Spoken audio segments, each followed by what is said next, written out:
My name is Gwyneth Orla.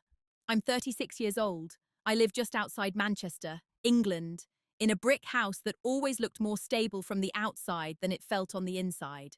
To most people, I am, or was the dependable one, the organised wife, the quiet professional who works in financial compliance, who remembers birthdays, renews insurance policies on time, and keeps digital folders labelled in a way that makes auditors smile.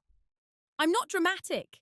I don't cry in restaurants. I don't post cryptic quotes online. If you asked my friends how they'd describe me, they'd probably say steady. If you asked my husband, he might have said predictable. And that difference matters more than it sounds. People have a way of mistaking composure for passivity. When you don't raise your voice, they assume you don't see. When you don't react, they assume you don't feel. When you handle everything quietly, they assume you'll keep handling everything quietly no matter what. This is the story of how that assumption unraveled. It began, as these things often do, with something small, an unusual credit card charge, a number that didn't belong where it was. I wasn't searching for betrayal. I wasn't suspicious or playing detective. I was reconciling our monthly statements the way I always did. It was routine, mundane, boring, even, until it wasn't. What I found next didn't explode my world in one dramatic moment. There was no cinematic confrontation, no shouting across kitchen counters. Instead, there was a slow, almost clinical realization my husband had planned a secret vacation with his mistress using our money. Our joint savings, the account I carefully monitored, the future I believed we were building. But this isn't a revenge story. I didn't smash phones or expose anyone publicly. I didn't scream or throw wine glasses. What happened instead was quieter and, in some ways, far more permanent. This story is about perception, about roles we're assigned without consent, about the quiet power of documentation, about what happens when a woman who has been underestimated for years decides not to react but to reposition. I won't exaggerate. I won't dramatize. I'll tell you exactly how it unfolded, what I saw, what I chose not to say, and what silence can become when it's no longer submission but strategy. If you've ever been the reasonable one, the stable one, the one everyone assumes will tolerate just a little more, you might recognize pieces of yourself here. Tell me, have you ever realized you were being underestimated long before anyone else did? If you had asked my husband, Daniel, who I was 5 years ago, he would have smiled in that polished way he uses at dinner parties and said, Gwyneth keeps everything together. It sounds like praise. It isn't always. To him, I was infrastructure, the wiring behind the walls, essential, but never admired. When something worked, no one noticed. When something failed, it was assumed I would fix it. In our early years, I believed that it was a partnership. I handled the finances because I was better at it. I managed the insurance renewals, the mortgage payments, and the savings projections for someday. I built spreadsheets forecasting our future children's school tuition, children we kept postponing because Daniel's career momentum needed space. He worked in marketing, charismatic, quick with words, the kind of man who could enter a room and immediately make 3 people feel seen. I used to admire that. I thought we complemented each other. He was the visible spark, I was the steady flame. But slowly, invisibility stopped feeling poetic. At social gatherings, Daniel would recount stories about his latest client win, and I would smile beside him. When someone asked what I did, he'd answer for me. Oh, Gwyneth does compliance, very detail-oriented stuff. She loves rules. The room would laugh lightly. I would too. What they didn't know was that compliance is less about loving rules and more about seeing risks before they materialize. It's about pattern recognition. It's about noticing discrepancies when everyone else is distracted by surface performance. But that's not a glamorous skill. It doesn't sparkle over wine glasses. To Daniel's friends, I was lovely. That word followed me everywhere. Lovely, sweet, sensible, safe. Safe is a dangerous label. It suggests you will endure. At home, our dynamic was subtle but consistent. If dinner plans went wrong, I adjusted. If Daniel forgot to transfer money into the joint account, I covered the gap and reminded him gently. If he came home late, distracted, and slightly distant, I attributed it to stress. I told myself that strong marriages weren't loud, they were stable. I told myself steadiness required sacrifice. I told myself not to overinterpret small things. The truth is, nothing catastrophic was happening, not at first. There were no lipstick stains, no suspicious phone calls taken in the garden, just micro moments, slight redirections of attention. A phone is turned face down more often than before, work trips extending by a day last minute.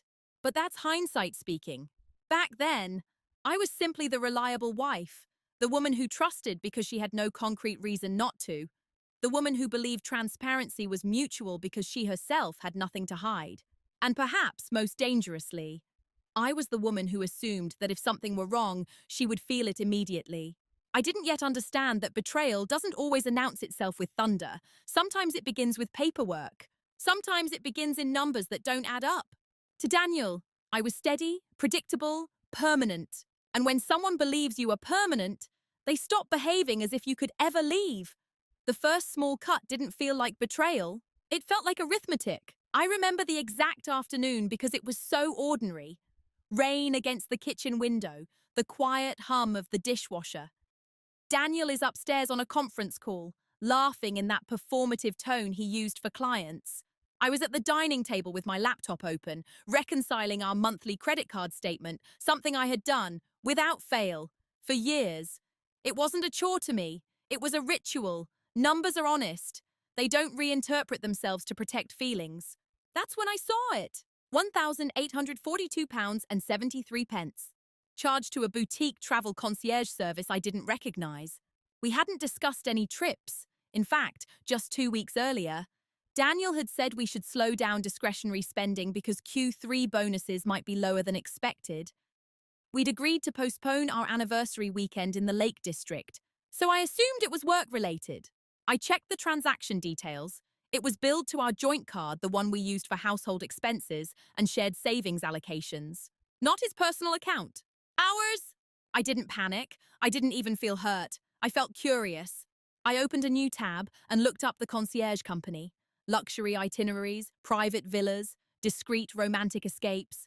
The word bespoke appeared more than once. Still, I told myself there was a reasonable explanation. Daniel did occasionally entertain clients. Perhaps it was a corporate retreat. Perhaps he'd meant to mention it and forgotten. He was forgetful with logistics, that was my department. But something about the wording on the invoice bothered me. 2 guest, private suite, champagne welcome package. Not corporate package, not team booking, 2 guests. I clicked further. The travel dates were for mid-September. Mid-September was when Daniel had told me he'd be attending a marketing summit in Brighton. 3 days, tight schedule, networking dinners. He'd even complained about the hotel quality. My fingers hovered over the trackpad longer than necessary. This was the moment when many women might have confronted immediately, called upstairs, demanded clarification. I didn't. Not because I was afraid, because I needed context. You see, my profession trains you not to escalate based on one irregularity. A single anomaly can be an error. A pattern is something else entirely. So I cross-checked.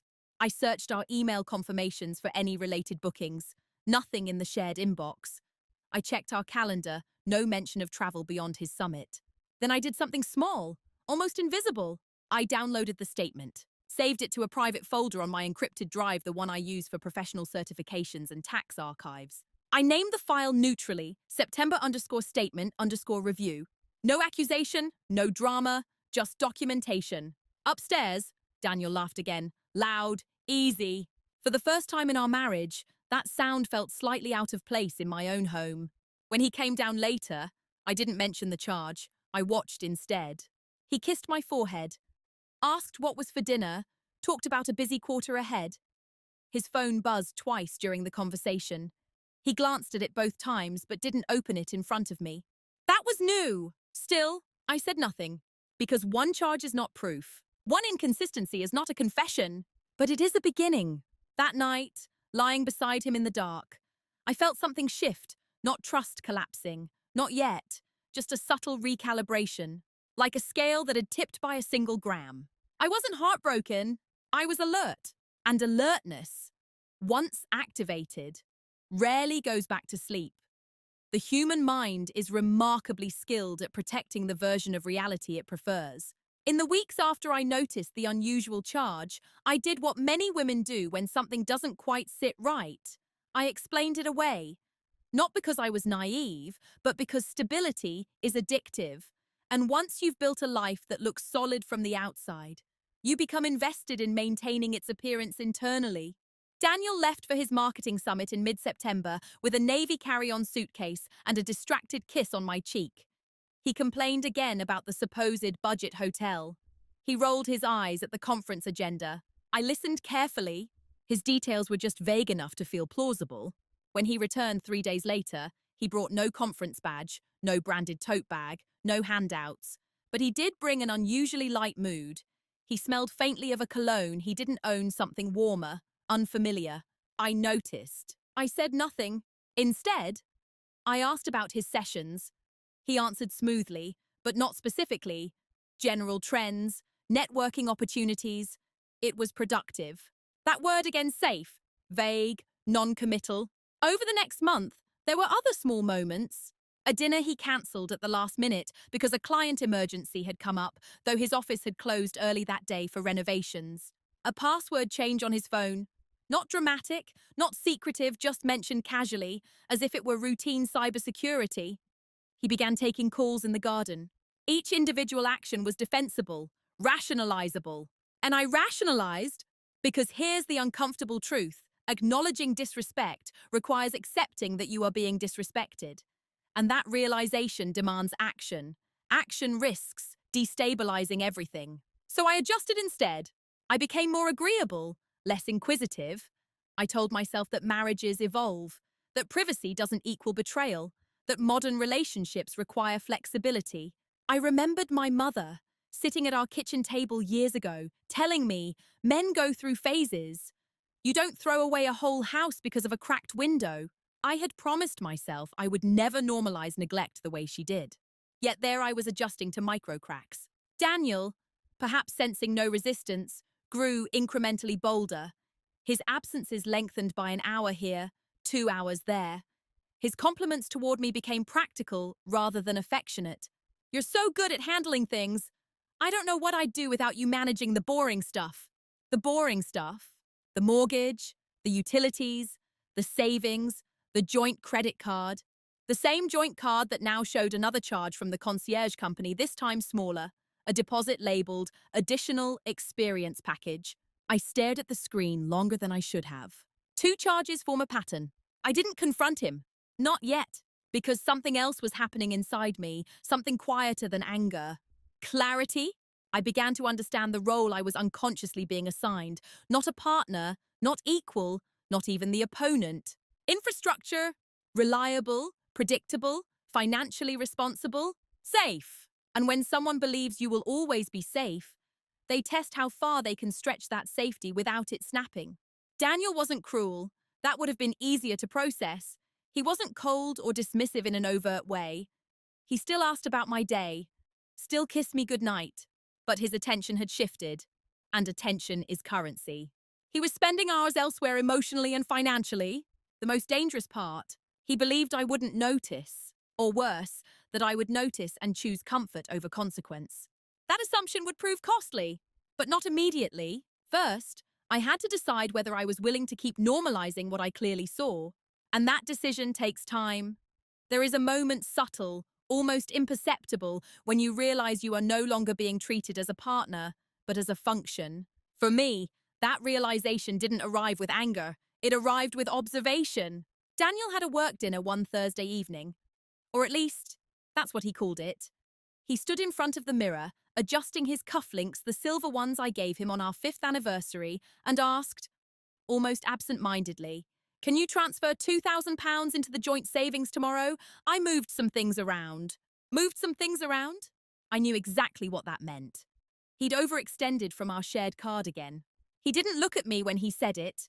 It wasn't a request. It was an operational assumption. Of course, I would handle it. Of course, I would correct whatever imbalance had occurred. Of course, I would ensure stability. Because that was my role. Reliable, useful, invisible. I watched him in the mirror, the ease in his posture, the confidence that nothing required explanation, and I understood something with uncomfortable precision. He didn't see me as someone who might object. He saw me as someone who would adapt. Later that evening, after he left, I opened my navy leather ledger, the one I've kept since my early career days. It's unnecessary in a digital world, I know, but I've always trusted what I can physically record. I wrote down the date, the transfer amount, the previous concierge charges, the Brighton travel dates, not emotionally, not angrily, methodically. Patterns were forming, and patterns tell stories long before people confess them. Over the following weeks, I began to notice how consistently I was being slotted into the same position. When friends invited us to dinner, Daniel would respond on our behalf, assuming my availability. When his parents visited, he praised my organizational skills as though I were a competent assistant rather than his wife. He never insulted me. He simply minimized me. There's a particular type of disrespect that doesn't bruise loudly. It erodes quietly. It reframes your competence as convenience, your strength as support. Your presence is permanence. And permanence, to some people, feels like permission. One Saturday morning, we were having coffee at our usual cafe. Daniel was scrolling through his phone, smiling faintly at something on the screen. I asked what was amusing. Just work stuff, he said quickly, flipping the phone face down. Work stuff rarely makes people smile like that. I didn't challenge him. Instead, I studied the dynamic unfolding in front of me. He believed I was safe because I had always been calm. He believed I was predictable because I had always been steady. He believed I would preserve the marriage because I valued order. What he failed to understand was that order is not the same as tolerance, and compliance is not the same as blindness.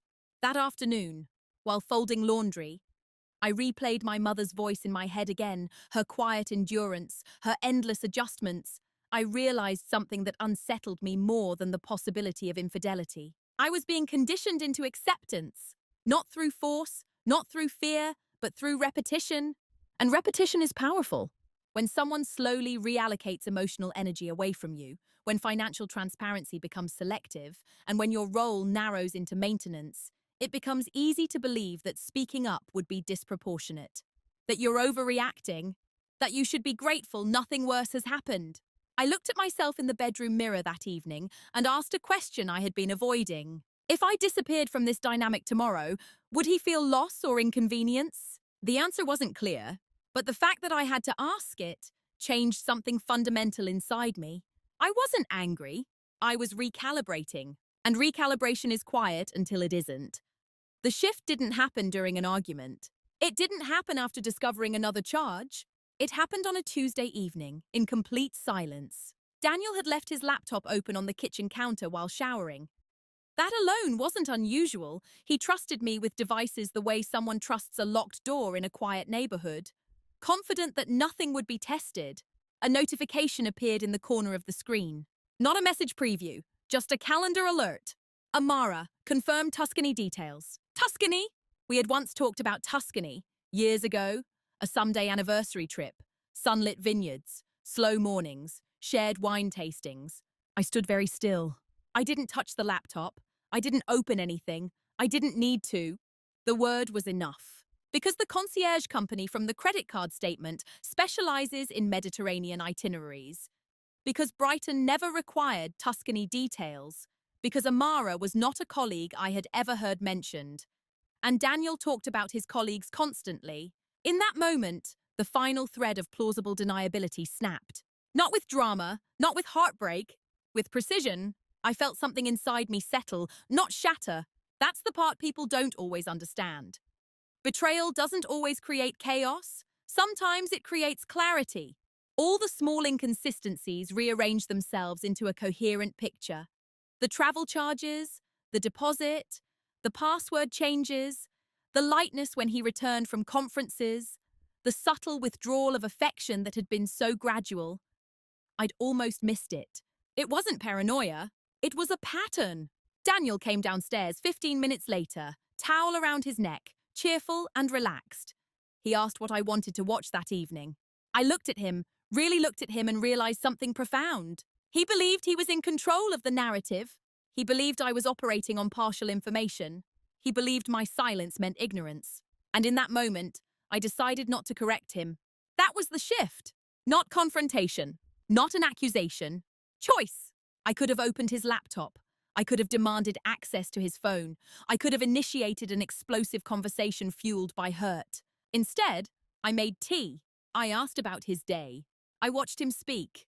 Because here's what years in compliance teach you: when someone doesn't know they're being audited, they behave naturally, and natural behavior reveals everything.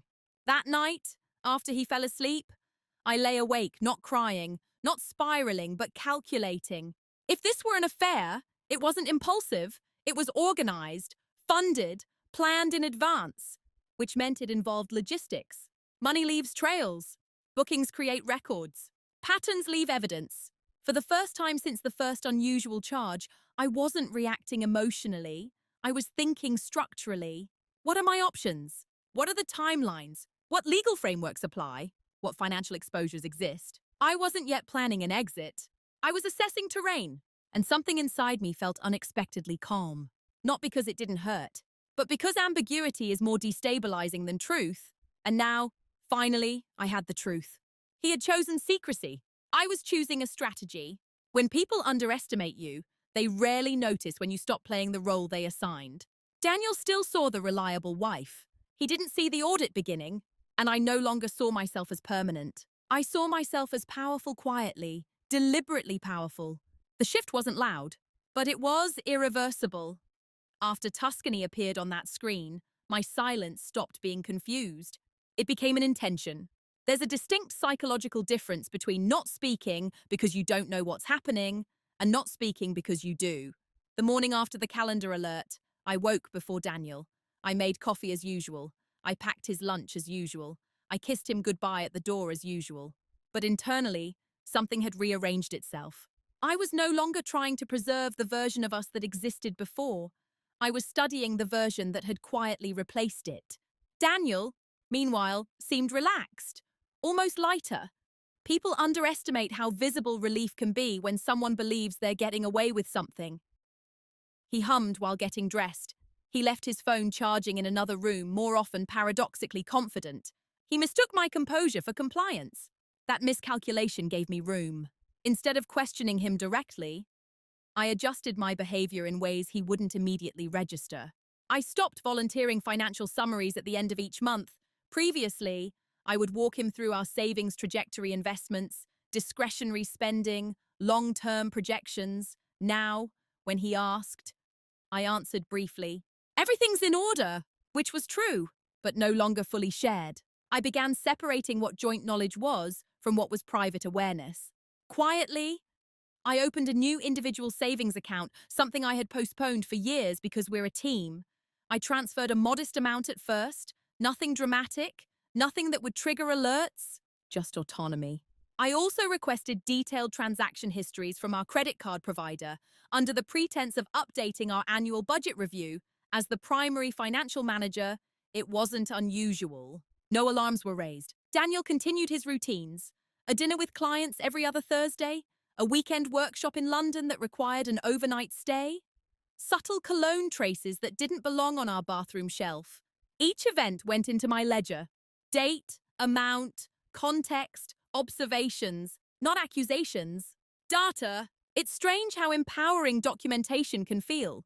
When you record facts without emotional commentary, you detach from the chaos they might otherwise create. Silence in this phase was not weakness.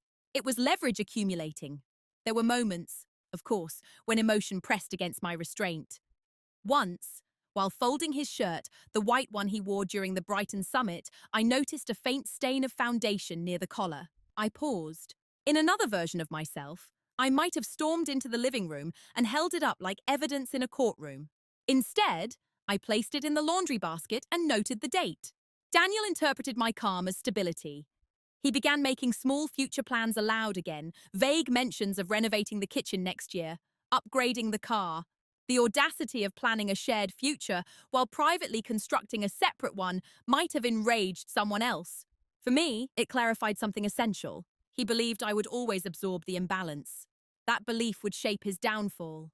But I wasn't interested in humiliation. I wasn't interested in dramatic exposure. I was interested in structural consequence. One evening, while we sat on opposite ends of the sofa, Daniel scrolling, I reading, he reached over absent-mindedly and squeezed my hand. "You're good. You know that he said, you never overcomplicate things." I met his eyes and smiled softly. "I try not to," he heard reassurance. What I meant was I don't complicate things emotionally. I simplify them strategically. By the end of that month, I had 3 separate documentation folders: travel confirmations linked to concierge invoices, time-stamped transaction histories, copies of joint account statements. Still, I hadn't confronted him, because confrontation, when premature, alerts the other party to adapt. And I wasn't finished observing. Silence is often portrayed as surrender, but in the right hands, it becomes preparation. Daniel thought the absence of questions meant the absence of suspicion. He didn't realize it meant the opposite. I was no longer reacting to events. I was positioning for them, and positioning requires patience, the kind he never imagined I possessed. Affairs are often described as passionate, reckless, and impulsive. What no one talks about is the infrastructure behind them. The logistics, the funding, the subtle reallocations of time and money that make secrecy sustainable. Daniel thought he was managing 2 narratives. He didn't realize I was mapping both. It started with patterns.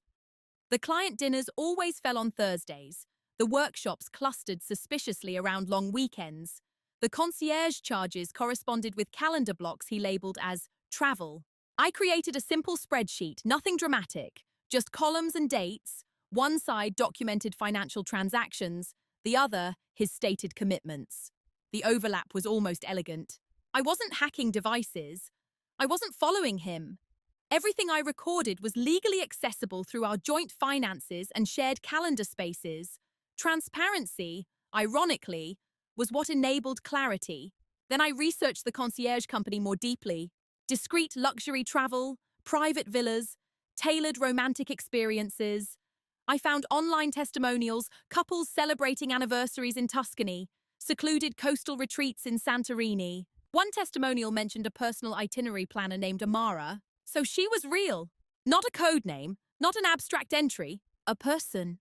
I felt a flicker of emotion, then not jealousy, but displacement.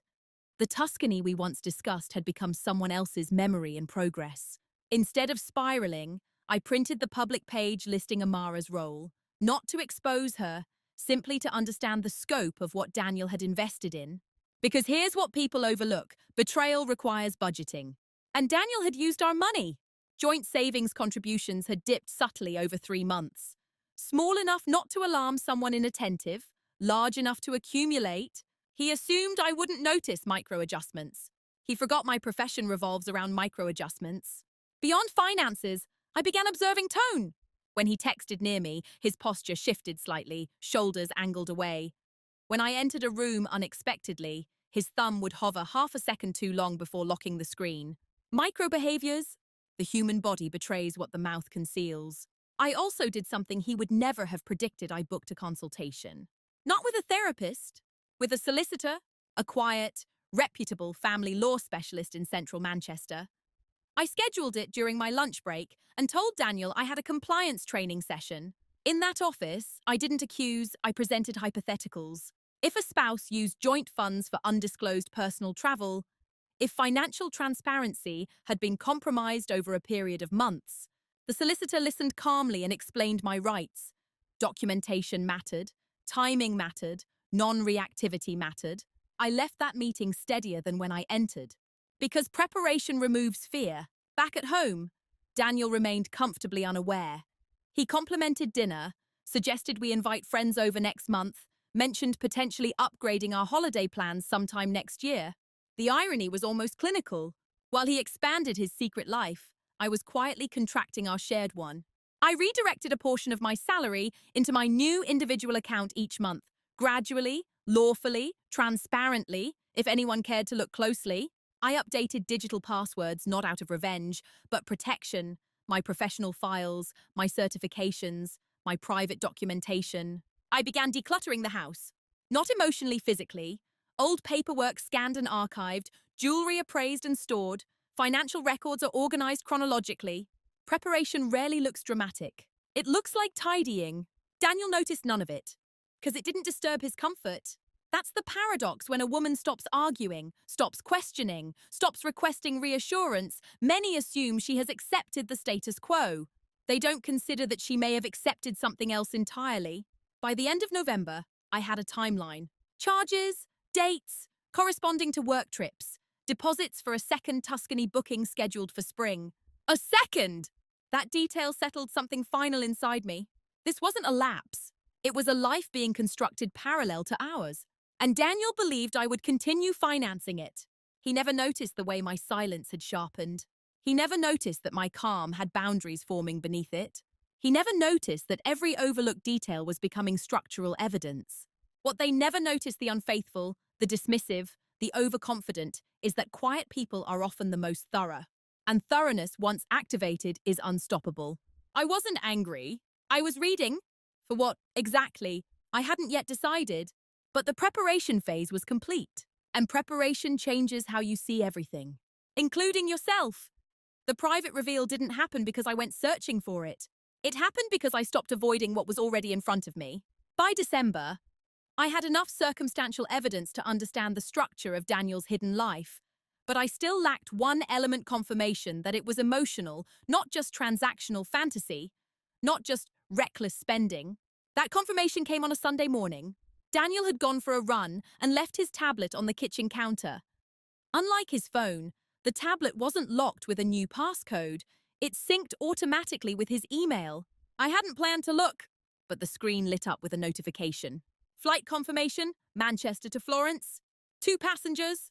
Departure April 14th, return April 19th. Names listed: Daniel Whitmore and Amara Rossi. There it was. Not a hypothetical, not a projection. A name. I didn't gasp. I didn't sit down abruptly. My body remained steady in a way that surprised even me, because something inside me had already adjusted to this possibility weeks ago. I opened the email thread calmly. There were no explicit love declarations, no dramatic language, just intimacy disguised as logistics. Can't wait to finally do this properly. Last time was perfect. Same villa as September. Last time? September. Brighton had never existed. The concierge company wasn't just arranging fantasy. They were facilitating repetition. I read carefully, absorbing tone more than content. The way Daniel wrote to her was different: lighter, playful, slightly performative, not deeper, just freer. He had compartmentalized me into responsibility, her into escape, and funded both through the same account. That detail mattered, because this was no longer about emotional betrayal alone. It was financial misrepresentation. Joint funds were used under false pretenses. The solicitor's words echoed in my mind. Documentation matters, patterns matter, timing matters. I forwarded the confirmation email to a secure address I had created weeks earlier. Then I closed the thread, cleared no history, altered nothing. When Daniel returned from his run, flushed and cheerful, he kissed my cheek and asked what I wanted for brunch. I looked at him, really looked at him, and realized something unexpected. I no longer wanted explanations. Explanation implies salvage. And what I felt in that moment wasn't devastation. It was detachment. The emotional break had already occurred gradually. The Florence booking simply formalized it. The second Tuscany trip, the one scheduled for April, meant the first had gone well enough to repeat. There would be no confession, no remorses born organically, only exposure, if I chose it. And that's when clarity solidified into leverage. I didn't need to catch him in the act. I didn't need to provoke a slip. I had transaction histories, travel confirmations, named correspondence, a timeline spanning 7 months. More than enough to demonstrate deception, but the reveal remained private. That's the crucial part. I didn't confront him that day. I didn't cry in the shower or call a friend in panic. I made brunch. We sat across from each other in ordinary silence. He discussed office restructuring. I nodded at appropriate intervals. Inside, however, something had finalized. He believed the secret was intact.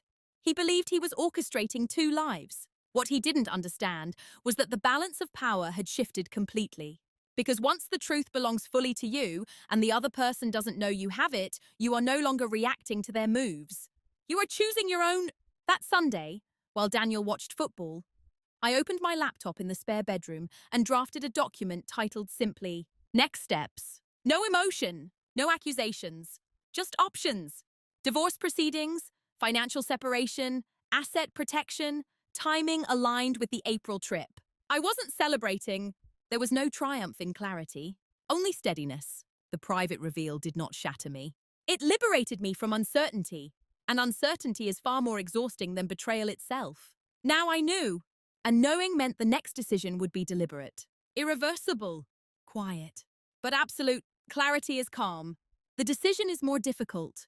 For weeks after the Florence confirmation, I carried the knowledge without shifting the external atmosphere of our home. Daniel moved through our shared space comfortably, unaware that every casual conversation now existed within a countdown. I had options. That was the first empowering realization. Option 1, confront him immediately. Present the emails, demand an explanation, watch him scramble for language, possibly hear apologies crafted in real time. Option 2, issue an ultimatum. Therapy, transparency, conditional reconciliation. Option 3, detach financially, consult my solicitor again, and initiate proceedings without prior warning. Each path had consequences legal, emotional, and social. I sat with each carefully. Confrontation would satisfy emotion, but sacrifice leverage. Once alerted, Daniel could shift assets, close accounts, reframe narratives, portray the affair as a mistake discovered through mutual conflict. Ultimatums require sincerity on both sides. And the repetition of Tuscany told me something critical. This was not confusion. It was an intention. Repetition eliminates ambiguity. So the question became less about whether he was unfaithful and more about what standard I was willing to accept for the rest of my life. I imagined staying, monitoring forever, wondering during every late meeting, becoming smaller to maintain peace. That image felt claustrophobic. Then I imagined leaving, not dramatically, not explosively, but strategically. There would be discomfort, there would be grief, there would be conversations with family and friends, but there would also be alignment. One evening in January, Daniel mentioned April casually. "I'll be traveling mid-month again," he said, scrolling through his phone. Industry thing. April 14th. Florence's departure. I felt the date land between us like a sealed envelope. And in that moment, my decision crystallized. I would not confront him before April. I would allow him to finalize the booking, allow funds to move, allow the documented pattern to complete its arc. Not out of cruelty, out of clarity. Because timing matters in legal processes. Repetition strengthens a position. Demonstrated misuse of joint assets influences settlements. My solicitor had explained that calmly, dispassionately. I chose the irreversible path. I scheduled a second consultation, this time not hypothetical. I brought printed documentation, organized chronologically in a slim black folder. Travel confirmations, transaction summaries, email correspondence headers, my private ledger. The solicitor reviewed everything with quiet efficiency. "You've been thorough," she said. That wasn't praise. It was confirmation. We discussed filing timelines, asset freezes, temporary account protections, the procedural order that would prevent financial retaliation. No shouting, no vengeance, just structure. I left her office with paperwork outlining the first formal step. Divorce petition draft. Grounds unreasonable behavior, specifically financial deception and extramarital relationship. The word relationship looked stark in print. That night, Daniel asked if I wanted to watch a film. I declined gently, saying I had work to finish. In the spare bedroom, I opened my laptop and reviewed the petition draft once more. This was the irreversible point. Once filed, the process would move forward regardless of his denial. I hovered over the digital signature line longer than expected. Not because I doubted the facts, because signing meant accepting the end of the version of my life I had built for years. And endings, even justified ones, carry weight. I signed, not angrily, not tearfully, steadily. The submission would be processed in early March, timed carefully before the April departure. Daniel still believed he was orchestrating a romantic spring in Florence. He didn't realize he was walking toward a legal notice instead. There is a profound shift that happens when you stop hoping someone will correct their behavior and start correcting your own boundaries instead. That was my decision point. Not revenge. Not exposure. Alignment. And alignment, once chosen, does not reverse. Once the petition was submitted, everything became procedural. There's something unexpectedly grounding about legal structure. It removes theatrics. It replaces emotional chaos with timelines, forms, and verifications. Daniel still moved through the house as if nothing had shifted. Meanwhile, moved within a different calendar entirely. Early March, as planned, the petition was formally filed. Because of the documentation regarding financial misuse, my solicitor advised initiating protective measures simultaneously. The first step was simple and lawful. I transferred my salary into my individual account moving forward. I left enough in the joint account to cover standard household expenses, nothing suspicious, nothing abrupt. Then we placed a soft financial monitoring notice through the bank. Not a freeze, just a flag that required dual authorization for large withdrawals above a specific threshold. If Daniel noticed, he didn't mention it. He was distracted, likely planning Florence. I watched the transactions quietly. Another payment to the concierge company appeared in mid-March, final villa installment. I documented it without reaction. In parallel, I secured practical matters, photocopied all major asset records, downloaded pension statements, updated beneficiary designations where legally permissible, scheduled a property valuation appointment under the pretense of insurance review. Preparation felt almost mundane now, methodical, clean. One evening, Daniel brought up April again. "I'll need to leave early that Friday," he said. "Flight's mid-morning." Flight. He didn't even bother inventing a conference name this time. "Of course," I replied evenly. "Do you need a lift to the airport?" He smiled, slightly surprised by the offer. "That would be great." There it was, the final layer of assumption. He believed I remained unaware, that I was facilitating his logistics unknowingly. The audacity no longer angered me. It clarified how deeply he had underestimated me. Meanwhile, the court's acknowledgement of the petition arrived. The official notice would be served within days, deliberately timed to intersect with his departure week. Not to humiliate him publicly, but to ensure legal sequence aligned with financial timing. My solicitor had explained that once served, asset movements would be more restricted. Transparency would no longer be optional. The week before April 14th, Daniel was unusually cheerful. He bought a new blazer, mentioned Mediterranean weather casually before correcting himself to conference center air conditioning. He didn't realize his slips were unnecessary. I already knew. The night before his departure, I packed my own small bag not to travel, but to stay at a boutique hotel in the city for 2 nights. My solicitor had advised avoiding confrontation in the immediate aftermath of service, allowing formal channels to initiate the conversation. Safety through distance. On the morning of April 14th, I drove him to Manchester Airport. The car ride was quiet, almost tender in its normalcy. He reached for my hand at a red light. "You're the best. You know that," he said. I looked ahead at the road. I know. It wasn't arrogance. It was a fact. I dropped him at departures. He leaned in to kiss me, unaware that by the time he landed in Florence, the legal notice would already be in motion. As I drove away from the airport, I didn't cry. I felt composed. Because this wasn't a reaction. It was a conclusion. Later that afternoon, my solicitor confirmed service had been executed electronically and via registered address documentation. Daniel would open his email in Italy and see it. Grounds are outlined clearly. Documentation referenced. Joint asset disclosures required. I checked into the hotel quietly, ordered tea, sitting by the window overlooking the city. I had built my adult life in. My phone buzzed that evening. Daniel's name illuminated the screen. I let it ring. Silence, once again, was a choice. And this time, it was definitive. He had believed he was moving unseen. He hadn't realized I had already moved first. Quietly, completely, irreversibly, Daniel called 12 times that first evening. I watched the notifications accumulate on my hotel bedside table, each vibration measured and distant, like tremors from a storm happening somewhere else. Then the messages began. "Gwyneth, what is this? Call me immediately. This has to be a mistake. Why would you do this without talking to me?" The phrasing was telling. Not, "How could I hurt you?" No, "I'm sorry. But why would you do this?" By midnight, the tone shifted from confusion to urgency. "We can fix this. You're overreacting. This isn't necessary." Necessary! I lay back against the hotel pillows and stared at the ceiling. For months, he had considered Tuscany necessary, concierge services necessary, secrecy necessary. But accountability, excessive! The next morning, I turned my phone on silent and met my solicitor for a brief check-in. She confirmed he had opened the petition electronically. His acknowledgement receipt time-stamped it precisely 21:47 local time in Florence. So, he had read it. Probably in a villa we had financed together.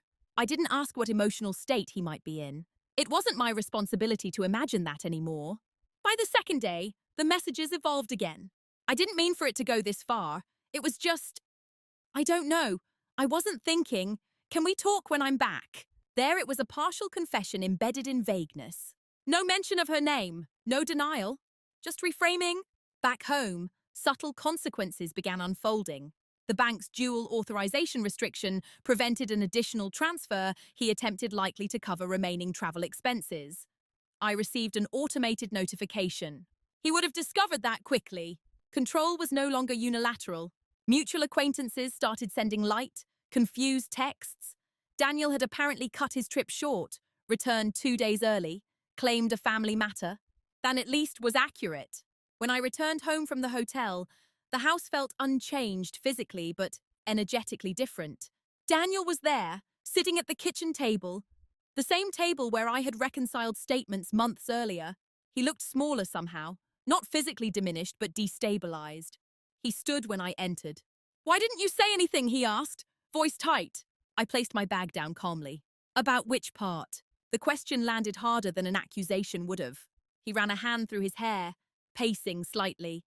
"You went straight to legal action. We could have talked." Talked! As though discussion had been absent. "I gathered information," I said evenly. "Then I made a decision." He stared at me as if seeing someone unfamiliar. Because he was the reliable wife who absorbed discrepancies had been replaced by someone structured. Over the next few days, reality continued to reorganize around us. His access to certain joint financial functions was limited pending disclosure agreements. The property valuation appointment proceeded as scheduled. Formal asset declarations were requested. Daniel moved through the house carefully now. Phone no longer face down, but no longer relevant either. The most striking change wasn't his panic. It was his confusion. He had not anticipated the consequence. He had anticipated confrontation, perhaps tears, perhaps negotiation, but not the process. Not documentation, not legal precision. There were moments when I saw flashes of genuine fear in his expression. Not fear of losing me emotionally, that realization had likely come too late, but fear of losing control over the narrative. And that is the part many underestimate. When you move quietly, people don't see the architecture forming until they walk into it. I did not gloat. I did not humiliate him publicly. I maintained a routine, cooked dinner when necessary, spoke politely, but something had irrevocably shifted in the power dynamic. He was now responding. I was no longer reacting, and the consequences had only just begun.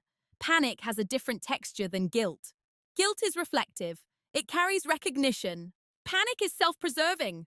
In the weeks following the petition, Daniel oscillated between the two, but mostly the latter. At first, he attempted logic. "This doesn't have to end everything," he said one evening, sitting across from me in the living room. "It was a mistake, a stupid one. But we can go to counseling. We can reset." Reset? As if 7 months were a software glitch. I listened without interrupting. When he finished, I asked one question. Was Florence the only trip planned this year? He hesitated. That half-second pause said more than any confession could. "No," he admitted quietly. "There was another possibility. Later." Possibility? Language has a way of minimizing reality when we want to shrink it. I nodded once. "I thought so." The composure unsettled him more than anger would have. He began trying different approaches. Remorse. "I was selfish. I didn't think you'd ever find out." Then the justification. "You've been distant too. We stopped being spontaneous." Then deflection. "You never asked what I needed." Each angle revealed the same underlying belief that this was a relational miscommunication, not a breach of trust and financial integrity. What he couldn't seem to grasp was this. It wasn't the existence of another woman that finalized my decision. It was the deliberate structuring of deception. The concierge services, the shared funds, the repeated bookings. You don't accidentally orchestrate Mediterranean itineraries twice. One afternoon, he placed his phone on the table between us.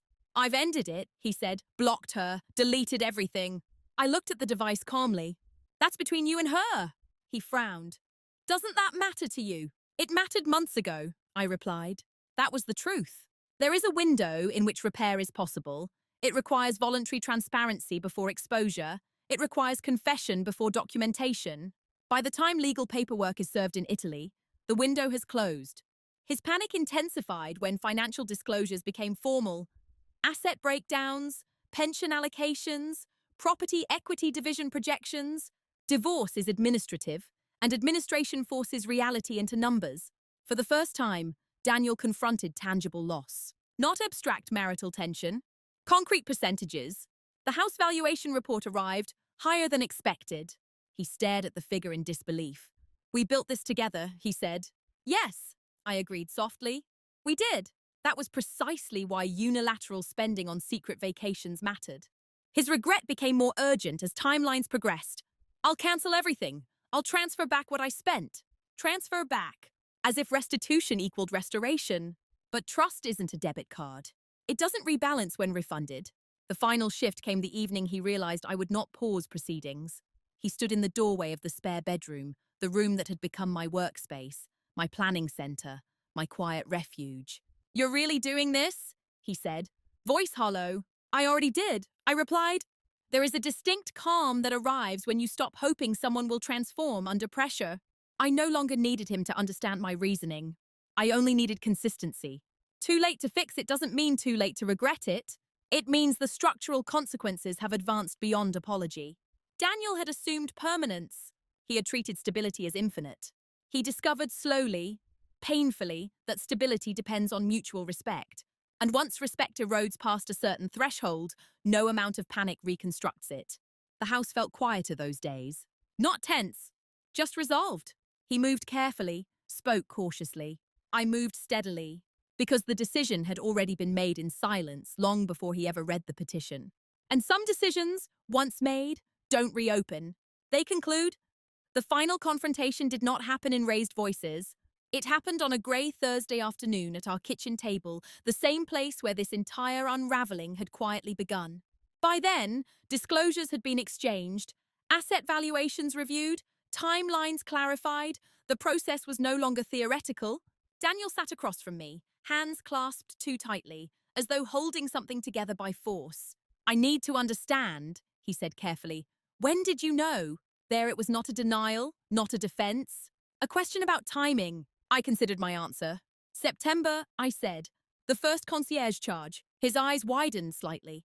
That long? Yes. Silence settled between us. He looked down at the table. Why didn't you say anything? The same question, phrased more quietly now. Because I needed to know whether it was a mistake, I replied, or a pattern. He absorbed that. And it was a pattern, he murmured. Yes! There was no anger in my tone, no accusation, just acknowledgement. He exhaled slowly. I didn't think you'd do this. I met his gaze steadily. I know. That sentence carried more truth than he realized. He hadn't believed I would gather information. He hadn't believed I would consult a solicitor. He hadn't believed I would move without warning. He had mistaken calm for incapacity. I thought you'd fight, he admitted, or yell, or, I don't know, perform, I asked gently. He flinched at the accuracy. Daniel had prepared for emotional chaos, something he could navigate rhetorically.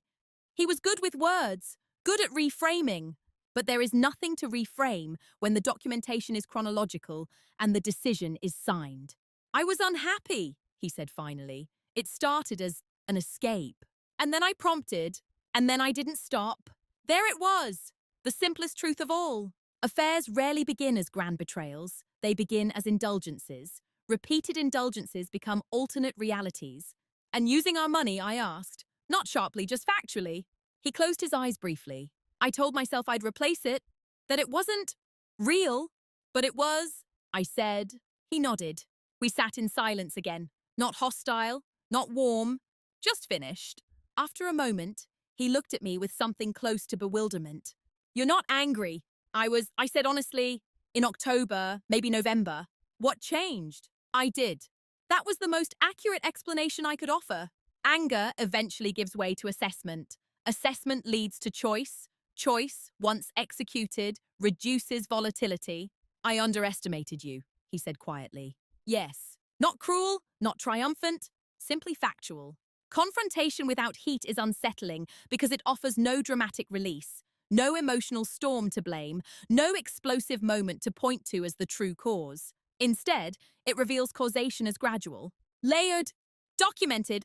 "I never meant to lose you," Daniel said. I held his gaze for a long second. "You lost me in stages," I replied. "You just didn't notice." That sentence seemed to land deeper than anything else. We discussed logistics after that, timeline for selling the house, temporary living arrangements, division of furniture, practicalities. As he stood to leave the kitchen, he paused. "Is there anything I could have done differently?" he asked. I considered the question carefully. "Yes," I said. "You could have told the truth the first time." No anger, no raised voice. Just clarity, because by the time documentation replaces dialogue, the conversation has already ended. And this one, though calm, was final. People expect bitterness after a story like this. They expect sharp edges, cynicism, a hardened version of the woman who once believed in shared futures. But what I feel now isn't bitterness. It's refinement. The house was sold in early autumn. The paperwork was finalized without spectacle. Daniel moved into a city flat. I relocated to a smaller place with large windows and far less maintenance, a space that feels intentional rather than inherited. There were practical adjustments, of course, dividing furniture, redirecting mail, informing mutual friends without theatrics. I never told them more than necessary. Our marriage ended, I would say calmly. We wanted different things. That sentence contains multitudes without inviting gossip. What changed most wasn't my circumstances. It was my internal alignment. For years, I equated steadiness with endurance. I believed composure meant absorbing discomfort quietly. I thought strength was demonstrated through patience without limits. Now I understand something different. Strength is patience with boundaries. I still work in compliance. I still reconcile numbers. I still keep my navy leather ledger, though now it records my investments, my travel plans, my independent decisions. Tuscany, interestingly, is still on my list, but not as a shared fantasy, as a personal intention. There is something profoundly grounding about reclaiming what was once misused against you. I don't hate Daniel. That surprises people when they ask, carefully, how I feel. Hatred requires sustained emotional investment, and I no longer invest there. What I do feel is clarity about my own value. When someone treats your stability as infinite, it's tempting to overperform reliability in order to secure affection. I no longer do that. I speak earlier now. I ask direct questions sooner. I no longer normalize small cuts in order to avoid larger conversations. And perhaps most importantly, I no longer confuse being calm with being compliant.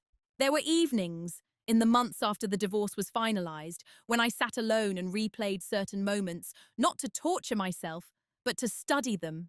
The first unusual credit card charge, the Florence confirmation, the airport drop-off. Not one of those memories breaks me now, because each one marks a shift towards self-trust. That is the part I'm most proud of. Not the legal precision, not the strategic timing, the self-trust. When something felt off, I paid attention. When patterns emerged, I documented. When clarity arrived, I acted. Quietly, without spectacle, without humiliation. I've learned that quiet dominance isn't about overpowering someone. It's about maintaining composure while restructuring your life. It's about understanding that you don't need to expose someone publicly to validate your experience privately. Daniel once told me I was good because I didn't complicate things. He was right, just not in the way he intended. I simplify. I remove what destabilizes. I preserve what aligns. And I no longer assume permanence where respect is absent. Who I am now isn't louder. I'm simply clearer. Clear about my standards. Clear about my capacity. Clear about the fact that being underestimated is sometimes an advantage. Because when people miscalculate you, they reveal more than they realize. And you get to decide what to do with that information. Calmly, deliberately, without apology. If you've stayed with me through this entire story, you might have expected a dramatic ending. A shouting match, a public exposure, a moment of visible revenge. But real power rarely looks like that. What ended my marriage wasn't rage. It was recognition. The unusual credit card charge wasn't just a financial anomaly. It was the first visible thread in a tapestry of quiet deception. And what exposed the hidden relationship wasn't a confrontation, it was attention. Attention to patterns, attention to tone shifts, attention to what was being minimized. Here's what I've learned. Disrespect rarely begins with something catastrophic. It begins with small reallocations of time, of transparency, of shared resources. And when those reallocations go unchallenged, they expand. Silence, too, is misunderstood. There is a silence that comes from fear. And there is a silence that comes from strategy. The difference is intention. I didn't move in silence because I was weak. I moved in silence because I was certain. And certainty doesn't need theatrics. If there's a moral here, it's not leave at the first red flag. Life is more nuanced than that. Relationships are layered. People are imperfect. The moral is this. Pay attention to patterns. Trust the shift in your body when something no longer aligns, and never confuse calmness with incapacity. When someone underestimates you, you have two options. Correct them loudly, or let them discover the miscalculation when it matters most. I chose the second. Not to punish, but to protect my own dignity. Now I'll ask you something, and I genuinely want to know. If you discovered an unusual charge that revealed a hidden relationship, would you confront it immediately, or would you gather information first? Tell me in the comments. I'm listening.